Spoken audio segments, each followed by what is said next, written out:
Ukrainian Defense Minister Oleksii Reznikov on Friday announced his nation has received its first tranche of M270s. The first MLRS M270 has arrived, he said in a tweet. They'll be good company for HIMARS on the battlefield. Thank you to our partners, no mercy for the enemy. Reznikov did not state which nation provided these. Viewers may note that both the United Kingdom and Norway have promised to provide versions of the US-made system to Ukraine. Also, the German government has pledged to supply MARS 2 system, which is essentially a country-specific variant of the M270. In this video, Defense Updates analyzes why the arrival of American M270 MLRS in Ukraine is worrisome for Russia. Let's get into the details. This video is sponsored by NordVPN. Get an exclusive NordVPN deal by going to nordvpn.com/defense or clicking the link in the description. Use the code DEFENSE at the checkout to get an extra month free for the 2-year plan. It's risk-free with Nord's 30-day money-back guarantee.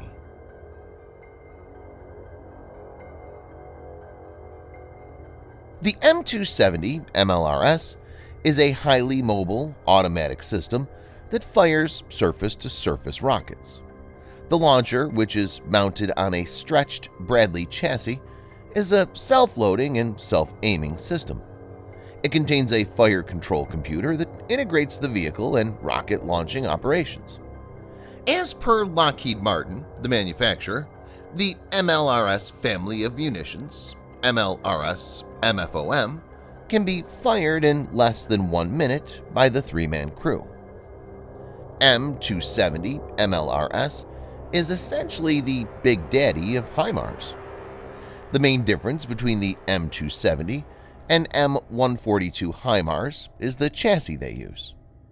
HIMARS uses wheeled chassis designed for rapid deployment and dismantling of the complex.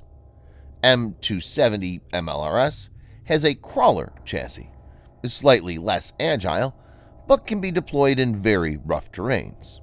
Like HIMARS, M270 can cover a terrain of 300 miles or 480 kilometers on a single refueling.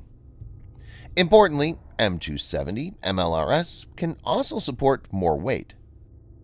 While HIMARS has one universal canisterized pod that can accommodate 6 unguided or guided missiles of 227mm caliber each, or 1 MGM-140 Army TACMs with a diameter of 610mm, M270 MLRS carry 2 such universal pods.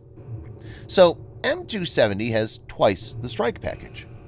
All of these rounds come preloaded in ammunition pods, so reloading is quick. M270 employs the shoot and scoot principle to limit vulnerability to counter battery fire.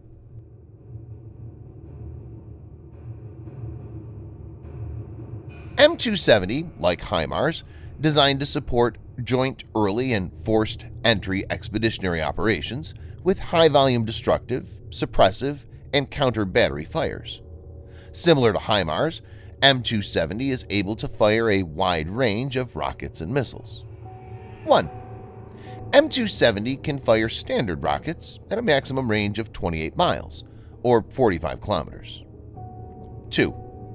With the Extended Range Guided Rocket GMLRS, or Guided MLRS, M270 can reach a land target at a maximum range of 46 miles or 75 kilometers. GMLRS rockets have a reliability rating exceeding 98%. There are different types of GMLRS that have different types of warheads. The Guided MLRS unitary round integrates a 200-pound unitary warhead, providing precision strike for point targets. Guided MLRS AW, or Alternative Warhead round, delivers a 200-pound class fragmenting warhead that has 160,000 preformed tungsten fragments. It's designed to blanket a large area with a single rocket. 3. M270 can strike 186 miles or 300 kilometers with the MGM-140 Army Tactical Missile System, or Army TACMS.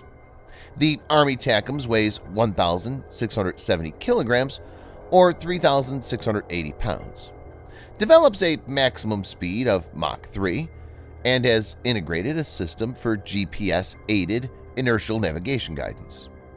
It's likely to be the most potent armament for the M270 since the longer-range precision strike missile is still under development. M270 can carry 2 of these. It's to be noted that Army TACMS have not been provided to Ukraine.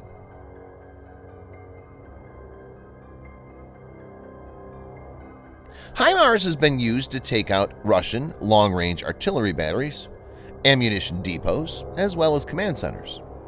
Ukraine said it had recently killed another Russian commander after HIMARS missiles struck a Russian command and control center in the southern Kherson region. It's evident that HIMARS is having an impact on the battlefield, though only about 8 are presently thought to be deployed. M270 MLRS will have a similar impact with less number of units. While Russian forces could potentially intercept these with a system like Tor M2, Pantsir S, the likelihood is low. It's also unrealistic to jam GPS-guided missiles.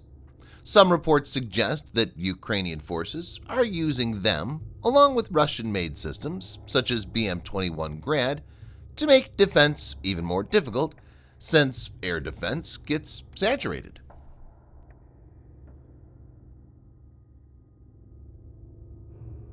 Ukrainian Defense Minister Reznikov credited Western-supplied arms, which have a longer range and are more accurate than Ukraine's old Soviet-era artillery, with reducing the death toll among Ukrainian troops in the eastern Donbas region, which reached an average of 100 a day in May. More rockets and artillery would be essential for any Ukrainian attempt to push back Russian forces in a counteroffensive, he said, adding, "By the end of this year, there will be a serious change in the battlefield in Ukraine's favor. I hope we will see the counteroffensive campaign this year and that it will be successful." It's pretty clear that M270 MLRS, with its massive firepower, will play a critical role going forward. If a decent amount of this system is made available to Ukraine, it's not hard to see that Russia will have a very hard time dealing with their accurate firepower. Thanks for watching. Subscribe for more videos like this. Hit the like button if you find the video interesting, and kindly provide your feedback in the comment section. This will help us improve.